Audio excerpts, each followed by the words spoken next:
section 6.4, part 1 on inverse relations and inverse functions. Now this frame might look really scary, but not to worry, this is the easiest part right here. Inverse relations interchange the input and the output values of an original relation. So here's the key word right here, interchange. What we're going to be doing is swapping the input and the output. Input is always referred to as X, output is referred to as Y. What we're going to do is swap. We're going to change the Y and the X letters, we're going to change the Y and the X numbers, and that's all there is to it. So if you have something in the form of a table like this, all of your X values, 0, 1, 2, 3, 4, all of your Y values, 6, 4, 2, 0, -2. If they're asking you for the inverse of that particular function, all you do is change. Take the entire Y chart and put it up where X goes. And then take the entire X chart and put it where Y goes. You now have a new set of ordered pairs. If you were to look at these separately, this first ordered pair would be listed as 0, 6. If you're asked for the inverse, you swap. It now becomes 6, 0. It's as easy as that. The notation that we use is right here. Looks like f raised to the -1, but please don't say f to the -1. We're going to say this as the inverse function of x. So if you ever see this little notation that looks like it says f raised to the -1, don't say that. Just say inverse function of x. Here's our first example. Y equals 4x plus 2. First of all, I'm just asking the question, is this a function? Well, if you recognize y equals mx plus b, you'll recognize that this is a form for a straight line. All straight lines are functions. They pass the vertical line test. So yes, this is a function. And since it is a function, we can now use this upgrade notation, f of x equals 4x plus 2. It's just an upgrade from using the letter y to the function notation, f of x equals 4x plus 2. So now what we want to do is find the inverse for that. When you find an inverse, you swap. You interchange the y and the x. So if the first equation starts as y equals 4x plus 2, and I'm looking for the inverse, I put x equals 4y plus 2. That's the first step. Interchange the x and the y. And then we resolve to get y by itself. All right, so I'm right here. X equals 4y plus 2. I need to get y by itself again. So I'll subtract the 2 from both sides. And once I do that, then I can divide by 4 on both sides. And I'm done. Y equals x minus 2 over 4. Now this is also a straight line. It might not look quite like a straight line as you look at it in this form, but if I separate each one of these into their own little fractions, y equals x over 4 minus 2 over 4, that's another straight line. Y equals m, which is 1/4, mx plus b, your y-intercept is -1/2, slope is 1/4. That's a straight line also.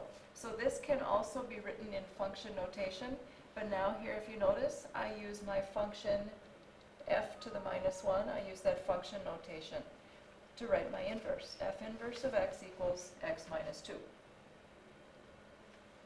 When I was a Peace Corps volunteer, I served in the Caribbean country of Grenada. Two functions are inverse functions of each other if and only if. Now, you might recognize this notation. This is composition notation. Composition notation where you've got one function inside of another function. So, two functions are inverse functions of each other if and only if f of f inverse of x reduces to give me x, and the other way around, f inverse of f of x also equals x. So if you do the inside out, both directions, and come up with a reduced answer of just x, then you have verified that two functions are inverses of each other. Here's a for instance. The g function is 3x minus 5. The h function is x plus 5 over 3. We want to find out if these are inverses of each other. Well, if they are, then I need to do both g of h of x, and then the other way around, h of g of x. When I do that, and I can reduce everything, I have to come up with just x at the very back. All right, so let's try this first one. G of h of x. That means I start on the inside, I take the h function and plug it into the g function. My h function is x plus 5 over 3. I'm going to take that whole function, put it into the g function right there. Looks like this, 3 parenthesis x plus 5 over 3, and then finish the equation with minus 5. All right, 3 over 3, those will cancel, leaving me with x plus 5 minus 5. Now my 5's cancel, and I get just x. So the first half of the proof of an inverse is working. Now I have to go the other way around, h of g of x. So now I'll take the entire g function, 3x minus 5, plug it into the h function right there.